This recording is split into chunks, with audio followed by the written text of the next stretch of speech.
سبيل مريح تنهد يا صاحي كي تستريح. أما بعد فأعوذ بالله من الشيطان الرجيم. بسم الله الرحمن الرحيم.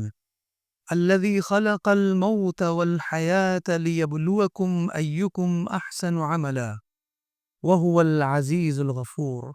صدق الله مولانا العظيم وصدق رسوله النبي الأمين الحنين العطوف الكريم. آئیے ہم سب مل کر بارگاہ بکسبنا میں درود پاک کا نذرانہ پیش کریں. پڑھیں باواز بلند اللہم صلی علی سیدنا و مولانا محمد وعلی آل سیدنا و مولانا محمد بارک وسلم صلاة و سلاما علیک یا رسول اللہ صلی اللہ تعالی علیک وسلم. الحمدللہ ہر سال ظہر کے بعد ماہ رمضان میں ہمارا درس ہوتا ہے جس میں قرآن مجید کے حوالے سے بہت گہری اور عظیم باتیں بتائی جاتی ہیں. کوشش کی جاتی ہے کہ قرآن پڑھنے والوں کو قرآن سمجھ میں بھی آئے، اور اسلام کی ترویج اور تبلیغ اور دعوت کا سب سے اہم ذریعہ یہ ہے کہ ہمیں قرآن سمجھایا جائے. اور الحمدللہ رب العالمین ظہر کے بعد یہ درس ہمیشہ ہوتا ہے. پچھلے 2 سالوں سے یہ درس ہو رہا ہے. اس سال میں نے چاہا کہ احادیث کا درس ہو. احادیث کے حوالے سے ہم جاننے کی کوشش کریں کہ اللہ تبارک و تعالیٰ نے اپنے رسول صلی اللہ علیہ وسلم کی زبانی ہمیں کیا کیا احکام دیے، زندگی گزارنے کا سلیقہ دیا. تو انشاءاللہ العزیز آج ہم جس ٹاپک پر اور جس موضوع پر بات کریں گے وہ ہے اگر خلوص نہیں ہے تو نیکی بے فائدہ ہے. اس موضوع کو آج کے اس دن رمضان کے پہلے دن سلیکٹ کرنے کا سبب یہ تھا کہ یہ رمضان کا مہینہ ہے اور الحمدللہ ہر ایک چھوٹا بڑا نیکی کرنے کی طرف رغبت رکھتا ہے، راغب ہوتا ہے. تو جب وہ نیکی کرتا ہے تو نیکی کرنے سے پہلے اسے اپنی نیت کی اصلاح کر لینی چاہیے. اعمال صالحہ کرنے سے پہلے بندہ اپنی نیت کی اصلاح کر لے، کیونکہ اگر اس کی نیت اچھی نہیں ہے یا اس کی نیت دنیا داری ہے تو اس کے سارے اعمال اس کے منہ پر مار دیے جائیں. اسی لیے امام بخاری نے بھی جو بخاری شریف لکھی ہے اس میں سب سے پہلا باب باندھا ہے وہ نیت کا ہے. ایمان سے پہلے نیت کو بیان کیا گیا کہ ایمان تو ہے ہی، لیکن اگر نیت صحیح نہیں ہے تو وہ ایمان بھی لنگڑا ایمان مانا جائے گا. اللہ تبارک و تعالیٰ ارشاد فرماتا ہے الذی خلق الموت والحیات لیبلوکم ایکم احسن عملا. وہ ذات جس نے موت اور زندگی کو پیدا کیا. کیوں پیدا کیا؟ تاکہ تمہیں آزمائے کہ تم میں سب سے بہترین عمل کرنے والا کون ہے، اور وہ عزت والا اور بہت بخشنے والا ہے. یعنی اللہ تبارک و تعالیٰ نے ارشاد فرما دیا کہ تمہیں جو زندگی دی ہے اور پھر زندگی کی ایک اینڈنگ دی ہے جسے ہم موت کہتے ہیں، یہ زندگی اور موت اس نے دی ہے تاکہ تمہیں آزمائے. اور آزمائش کس چیز کی ہے؟ آزمائش اس بات کی ہے کہ اتنی لمبی زندگی ملی یا اتنی مختصر زندگی ملی، اس زندگی میں آپ نے کیا اعمال کیے، نیک اعمال آپ نے کیا کیے. اگر آپ نے کیا ہے تو آپ پاس ہیں، اور اگر آپ نے نہیں کیا تو آپ ناکام ہیں. تو یہ آزمائش کی زندگی ہے، ہم اسے بہت خوشحالی سے جی رہے ہیں، لیکن اللہ تبارک و تعالیٰ فرما رہا ہے کہ موت اور حیات دونوں ہی ہمارے لیے آزمائش ہے. آگے فرمایا ایکم احسن عملا. ہم تمہیں آزما رہے ہیں کس بات پر کہ تم میں عمل کرنے میں سب سے بہترین کون ہے، یعنی بہترین عمل کرنے والا کون ہے. مفسرین کہتے ہیں کہ یہاں پر یہ نہیں کہا اکثر حکم عملہ، تم میں سب سے زیادہ عمل کرنے والا کون ہے، بلکہ کہا کہ سب سے اچھا عمل کرنے والا کون ہے. نیکیاں بہت کرنے والے، دن رات اللہ کی عبادت کرنے والے ہیں، لیکن انہیں یہ غور کر لینا چاہیے کہ اکثر نہیں، اللہ نے احسن مانگا ہے. ہمارا عمل زیادہ نہ ہو، کم ہو، لیکن احسن ہو، بہترین ہو اللہ کی بارگاہ میں. اور وہ کم ہوگا جب ہماری نیت صحیح ہوگی. اللہ کے رسول صلی اللہ علیہ وآلہ وصحبہ وسلم کی بارگاہ میں ایک صحابی نے عرض کی، یا رسول اللہ صلی اللہ علیہ وآلہ وصحبہ وسلم، کوئی شخص اللہ تبارک و تعالیٰ کی راہ میں جہاد کرنا چاہتا اور جہاد کرنے کے ساتھ ساتھ اس کی دو نیتیں ہوں۔ سب سے پہلی نیت یہ ہو کہ وہ جہاد تو کرنا چاہتا ہے، ساتھ ہی ساتھ اس جہاد کا ثواب بھی حاصل کرنا چاہتا، اور دوسری نیت یہ ہے کہ وہ جہاد کے ذریعے یہ بھی چاہتا ہو کہ میری شہرت ہو، لوگ مجھے بہادر کہیں، لوگ کہیں کہ اس نے اپنا وقت دیا ہے راہ خدا میں اور میں بہت بڑا بہادر انسان تھا۔ اگر یہ دونوں چیزیں ہو تو اس کا کیا حکم ہے؟ اللہ کے رسول صلی اللہ علیہ وسلم سے اس نے عرض کی، فما لہو، اے اللہ کے رسول اس کے لیے کیا اجر ہے؟ اللہ کے رسول صلی اللہ علیہ وسلم ارشاد فرماتے ہیں، لا شیء لہو، اس کے لیے کوئی اجر نہیں۔ اللہ کی راہ میں جہاد کر رہا ہے، ہتھیلی پر جان لے کر نکلا ہے، کوئی نماز نہیں پڑھا رہا ہے، کوئی حافظ قرآن نہیں بن رہا ہے۔ ہمارے نزدیک تو یہی سب سے بڑے عمل ہے نا، لیکن اس سے کئی زیادہ بڑا عمل تو یہ کہ آدمی اپنی زندگی کو اللہ کی راہ میں قربان کر لے۔ اس سے بڑا عمل کیا ہے؟ لیکن وہ اتنا بڑا عمل کر رہا ہے، غزوہ کر رہا ہے، غزوے میں شریک ہو رہا ہے، لیکن نیت یہ ہے کہ میں اللہ کا اجر بھی حاصل کروں گا، ثواب بھی، اور ساتھ ہی ساتھ مجھے شہرت بھی ملے گی۔ اللہ کے رسول نے فرمایا اس کے لیے کوئی ثواب نہیں۔ آپ ذرا سوچ لیجیے، اتنا بڑا عمل۔ اب آپ سوچئے کہ کوئی آدمی اپنی جان ہتھیلی پر لے کے نکلے گا، اس کے دل میں تھوڑا سا بھی یہ آئے گا کہ میں شہرت کے لیے نکل رہا ہوں؟ آخری وقت میں تو ہر انسان مخلص ہو جاتا ہے، اس کی نیت صحیح ہو جاتی ہے کہ نہیں میں اللہ کے لیے کام کر رہا ہوں، ہر انسان مخلص ہو جاتا ہے۔ تو کون اپنی جان ہتھیلی پر لے کر جائے گا اور اپنی نیت خراب کرے گا؟ لیکن اللہ کے رسول صلی اللہ علیہ وسلم کے اس قصے سے پتہ چلتا ہے کہ بندہ کوئی بھی نیکی کرے، سب سے بڑی نیکی تو جہاد ہے، وہاں پر بھی اگر اس کی نیت صحیح نہیں ہے تو کچھ نہیں ملے گا، وہ بے فائدہ اپنی جان کو ضائع کر دے گا۔ اس کے بعد وہ صحابی رسول نے 3 مرتبہ یہی سوال کیا، حضور اس کے لیے کچھ تو ہوگا؟ حضور نے فرمایا کچھ نہیں۔ 3 مرتبہ سوال کیا گیا اور تینوں مرتبہ حضور اقدس صلی اللہ علیہ وسلم نے جواب دیا کہ اس کے لیے کوئی ثواب نہیں ہے، کوئی اجر نہیں۔ پھر اللہ کے رسول ارشاد فرماتے ہیں، ان اللہ لا يقبل من العمل الا ما كان له خالصا، اللہ تبارک و تعالیٰ صرف وہی عمل قبول فرماتا ہے جو صرف خالصتاً اس کے لیے ہو، اللہ کے لیے۔ ہم اگر نماز پڑھ رہے ہیں تو صرف اور صرف یہ نیت ہے کہ میں اللہ تبارک و تعالیٰ کے لیے پڑھ رہا ہوں، تو وہی عبادت قبول کی جائے گی۔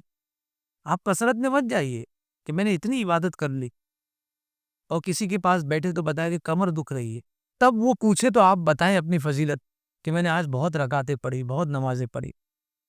ان چیزوں سے بچیں اور اللہ کے لیے پڑھیں، اس لیے کہ جب یہ جان نکلے گی تو ہمارا حساب لینے والا ہمارا پڑوسی نہیں ہوگا، ہمارا دوست نہیں ہوگا، ہمارا شاگرد نہیں ہوگا، ہمارا آقا مولا نہیں ہوگا، بلکہ ایک ہی آقا اور مولا ہوگا، وہ ہمارا رب ہوگا، اور وہی حساب لے گا۔ اور جب اس کے پاس جائیں گے اور پتہ چلے گا ہم نے تو اپنے دوست کے لیے پڑھی تھی، ہم نے تو اپنے بھائی کو دکھانے کے لیے پڑھی تھی، اپنے پڑوس کو دکھانے کے لیے پڑھی تھی، تو بتائیے وہاں پر کیا ہوگا؟ یہی ہوگا کہ جس کے لیے دکھانے کے لیے پڑھی تھی اس نے تمہاری تعریف کر دی، تمہیں بہت اچھا کہا، لوگ تمہیں نیک کہتے تھے، صوفی صاحب کہتے تھے، تو اس کا اجر تو دنیا میں مل گیا، اب یہاں کیا لینے آئے؟ اب آپ سوچیے کہ وہاں جس کسی کو بھی اللہ کا سہارا نہ ملے اسے کوئی سہارا نہیں۔ یہ وہ دن ہوگا جس دن خلیل اللہ ابراہیم علیہ السلام کانپ رہے ہوں گے۔ انبیاء کا معاملہ یہ ہوگا کہ کہیں گے کہ دوسروں کے پاس جاؤ، ہمارے پاس مگر یہ معاملات ہو، یہ حساب و کتاب کا دن ہوگا۔ فرمایا کہ جو میرے لیے مخلص ہو کر عمل کرے گا اسی عمل کو میری بارگاہ میں قبول کیا جائے گا، باقی کوئی عمل میری بارگاہ میں قبول نہیں ہے۔ حضرت عمر رضی اللہ تعالی عنہ بیت المقدس فتح ہوا تو بیت المقدس کا اس وقت کا جو متولی تھا اس نے کہا کہ میں اس کی چابی حضرت عمر کو دوں گا۔ اس نے صفات بتائی اور حضرت عمر کو وہاں سے بھیج دیا گیا۔ مختصراً یہ کہ حضرت عمر رضی اللہ تعالیٰ عنہ جب پہنچے ہیں بیت المقدس اور جب چابی دینے کے لیے وہاں کا پادری ان کے پاس آیا تو آپ نے اس پادری کو دیکھ کر آپ رونے لگتے ہیں۔ کسی نے پوچھا کہ حضور یہ تو فتح کا دن ہے، آج تو بیت المقدس ہمارے ہاتھوں فتح ہو گیا، آج وہ چابی ہمارے ہاتھ میں دینے کے لیے آیا ہے اور آپ رو رہے ہیں۔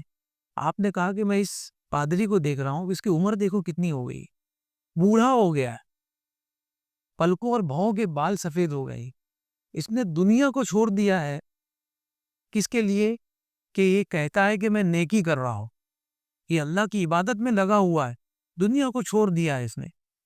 لیکن میں یہ سوچتا ہوں عاملۃ ناصبہ تصلی نارا حامیہ، اس نے عمل بھی کیا ہے اور عمل میں مشقت بھی اٹھائی ہے، دنیا کی ساری لذتوں سے دور بھی رہا ہے، لیکن کہا کہ اس کا ایمان نہیں ہے، تصلی نارا حامیہ، لیکن یہ آگ میں جہنم کی بھڑکے گا۔ کیا فائدہ اس کی اتنی عمر کا کہ اس نے اللہ کے لیے نہیں کیا، اس کا ایمان ہی نہیں ہے اللہ کے رسول صلی اللہ علیہ وآلہ وسلم۔ تو نیت اعمال کا دار و مدار رکھتی ہے، جب تک نیت اگر صحیح نہیں ہے اس وقت تک ہم کامیاب نہیں ہو سکتے۔ اللہ کے رسول صلی اللہ علیہ وسلم ایک حدیث میں فرماتے ہیں، بہت ہی عظیم حدیث ہے، یہ ہم سب کے لیے سبق ہے، اللہ تبارک و تعالیٰ مجھے بھی اور آپ کو بھی اس کی توفیق عطا فرمائے۔ ان اول من تسمر بہم النار، سب سے پہلے جہنم کی آگ کو جس کے ذریعے بھڑکایا جائے گا، جلایا جائے گا، جہنم کو جلایا جائے گا، سٹارٹ کیا جائے گا، تو وہ جہنم کی آگ کو جلائے کس کے ذریعے جائے گا؟ اللہ کے رسول فرماتے ہیں ثلاثۃ، وہ تین لوگ ہیں۔ بہت سے سنیے، ہم کہیں نہیں ہیں، ان تین لوگوں کے درجے میں ہم کہیں بھی نہیں ہیں۔ اللہ کے رسول فرماتے ہیں سب سے پہلا متصدق، صدقہ دینے والا، وقارئ للقرآن، اور قرآن کی تلاوت کرنے والا، وشہید، اور اللہ کی راہ میں جام شہادت پینے والا۔ اللہ کے رسول صلی اللہ علیہ وسلم فرماتے ہیں کہ ان تینوں کے ذریعے جہنم کو بھڑکایا جائے گا، جہنم کی آگ جلائی جائے گی ان تینوں کے لیے۔ حضرت امیر معاویہ رضی اللہ تعالیٰ عنہ کے سامنے جب یہ حدیث بیان کی گئی، اللہ کے رسول صلی اللہ علیہ وسلم نے جب بیان کیا، آپ اتنا رونے لگے کہ آپ پر غشی طاری ہو گئی۔ وہاں بیٹھے ہوئے لوگوں نے سوچا کہ کہیں یہ اپنی جان سے ہاتھ نہ دھو بیٹھے۔ آپ نے پوچھا کہ کیا کہہ رہے ہیں آپ، کیوں ایسا کر رہے ہیں؟ حضرت امیر معاویہ نے فرمایا کہ یہ تین لوگ ہی تو ہیں سب سے بڑے عمل کرنے والے، ان تین اعمال سے بڑا عمل کیا ہوگا؟ کیونکہ اللہ کی راہ میں جہاد کرے، اللہ کے کلام کو پڑھے، لوگوں کی مدد کرے صدقوں سے، اتنا بڑا عمل ہے، لیکن کہا گیا کہ جہنم میں ان کے ذریعے سب سے پہلے جہنم کو جلایا جائے۔ تو اب بچا کون؟ ہم کہاں کھڑے ہیں؟ جہنم کے قیامت کے روز جب ان لوگوں کو لایا جائے گا، قاری قرآن کو، یہ قاری قرآن تھا، اللہ تبارک و تعالیٰ ارشاد فرمائے گا تو اس لیے قرآن پڑھتا تھا کہ لوگ تجھے کہے کہ کیا قرآن پڑھنے والا ہے، کثرت سے قرآن پڑھنے والا ہے، تلاوت کرنے والا ہے، ان سے دعائیں لے لو، یہ بہت برکت والے ہیں، ان سے کوکوا لو، ان سے پانی دم کروا لو۔ تو جو تم چاہتے تھے دنیا میں تم کو ملا، لوگوں نے تمہاری عزت کی، قاری صاحب کہا اب یہاں پر تمہارے لیے کچھ نہیں، تمہارے لیے جہنم، کیونکہ تم نے دنیا حاصل کرنے کے لیے کیا، تم کو دنیا مل گئی۔ شہید جب پہنچے گا تو اللہ تبارک و تعالیٰ ارشاد فرمائے گا تم نے شہادت کا جام اس لیے نہیں پیا کہ مجھے راضی کر لو، بلکہ اس لیے پیا تاکہ لوگ تمہیں بہادر کہیں، تمہیں بہادر کہا گیا، اب یہاں کیا لینے آئی، اب تمہارے لیے جہنم ہے۔ صدقہ دینے والا جب پہنچے گا تو کہا جائے گا تم نے صدقہ اس لیے دیا، اور تم نے دیا بھی، یقیناً دیا، اپنے پڑوسیوں کو دیا، اپنے ارحام کو دیا، رشتہ داروں کو دیا، لیکن کیوں دیا؟ اس لیے دیا کہ رشتہ داروں پر آپ کی سرداری جمی رہے، رشتہ دار آپ کو جانے کہ ہاں یہ کوئی چھوٹا موٹا انسان نہیں ہے۔ تو صدقہ جب آپ دے رہے ہیں تو یہ مت سوچیے کہ اس شخص کو صدقہ دوں جو مجھ سے دبا رہے، جب ملے سلام کرے، ایسے لوگوں کو صدقہ مت دیں۔ جس کو بھی دینا ہے آپ دیں، لیکن نیت یہ نہ رکھیں کہ میں اس لیے دے رہا ہوں کہ اس کے ذریعے اور کوئی دنیاوی فائدہ میں حاصل کر لوں گا، تو یقین مانیے آپ کو صرف دنیاوی فائدہ ہی ملے۔ اور یہ تو بے وقوف ہے وہ مومن کہ جو دنیاوی فائدہ حاصل کرنا چاہتا ہے، جبکہ اللہ تبارک و تعالیٰ کا آفر کیا ہے؟ اللہ تبارک و تعالیٰ ارشاد فرماتا ہے من کان یرید ثواب الدنیا، دنیا کا اجر حاصل کرنا کوئی بری بات نہیں ہے کہ آدمی دنیا میں خوشحال ہو جائے، مالدار ہو جائے، یہ کوئی بری بات نہیں، لیکن جو دنیا کا ثواب چاہتا ہے، دنیا کا اجر چاہتا ہے، صرف دنیا کا اجر چاہتا ہے، وہ بیوقوف ہے۔ اسے کیا چاہنا چاہیے؟ یہ دنیا کا مالک کون ہے؟ اللہ تبارک و تعالیٰ۔ اگر دنیا کا اجر چاہتا ہے تو اللہ سے مانگے، اور جب اللہ سے مانگے گا تو وہاں کیا ملے گا؟ دنیا بھی ملے گی اور آخرت بھی ملے گی۔ تو مالک یوم الدین ہے، قیامت کا بھی مالک ہے۔ اللہ تبارک و تعالیٰ ارشاد فرماتا ہے من کان یرید ثواب الدنیا والآخرہ، ثواب الدنیا، جو دنیا کا ثواب چاہتا ہے، فعند اللہ ثواب الدنیا والآخرہ، تو اللہ کے پاس دنیا اور آخرت دونوں کا ثواب ہے۔ دنیا کا ثواب چاہتے ہو، دنیا میں اجر چاہتے ہو، تو تم اللہ کی بارگاہ میں آخرت کا ثواب مانگو، اللہ تبارک و تعالیٰ دنیا کا بھی ثواب دے گا۔ آپ کیا سمجھ رہے کہ آپ صدقہ کریں گے تو آپ کی عزت نہیں ہوگی؟ اللہ عزت دینے والا ہے، لیکن جسے دے رہے ہیں اس سے عزت مت مانگیے۔ آپ اللہ کی راہ میں شہادت کا جام پینے کے لیے نکلے ہیں، دنیا سے امید مت رکھیے کہ وہ آپ کو شہید کہے، آپ کو غازی کہے، آپ کو جرات مند کہے، بلکہ اللہ کی بارگاہ میں جائیں اور کہے کہ مولا تیری رضا کے لیے میں شہید ہونے آیا ہوں۔ اللہ تبارک و تعالیٰ تمہاری شہرت دنیا میں پھیلا دے گا، دنیا تمہیں غازی کہے، تم چلے جاؤ گے، اس کے باوجود بھی لوگ بورڈ لگائیں گے تمہاری قبر پر کہ یہ غازی تھا، غازی ملت یہ تھی۔ تم قرآن پڑھنا چاہتے ہو، اللہ کے لیے پڑھو، لوگوں کے سامنے پڑھو، تنہائی میں بھی پڑھو، اور پڑھ کر لذت لو، صرف اس لیے کہ مولا یہ تیرا کلام ہے، پڑھتا ہوں تو دل کو سکون ملتا ہے۔ تنہائی میں بھی پڑھو، جب تم اس لیے پڑھو گے، دنیا کو مجبور کر دے گا وہ تمہیں کہے کہ قاری قرآن ہے، دنیا اگر تمہیں قاری قرآن کہے تو دنیا سے کیوں امید لگا رہے؟ دنیا سے امید مت لگاؤ، اللہ تبارک و تعالیٰ سے امید لگاؤ۔ جب اللہ تبارک و تعالیٰ سے آخرت کا ثواب کرنے کی تم نیت کرو گے، اللہ تبارک و تعالیٰ دنیا کا بھی ثواب دے گا اور آخرت کا بھی ثواب دے گا۔ اللہ تبارک و تعالیٰ کی بارگاہ میں دعا ہے کہ ہمیں دنیا اور آخرت میں کامیاب فرمائے اور ہمارے روزوں کو قبول فرمائے، تمام اعمال میں ہماری نیت کی اصلاح فرمائے اور تمام اعمال کو نیت صالحہ کے ساتھ کرنے کی ہمیں توفیق عطا فرمائے۔ مولا کریم جو کچھ بیان ہوا اپنی بارگاہ میں اسے قبول فرما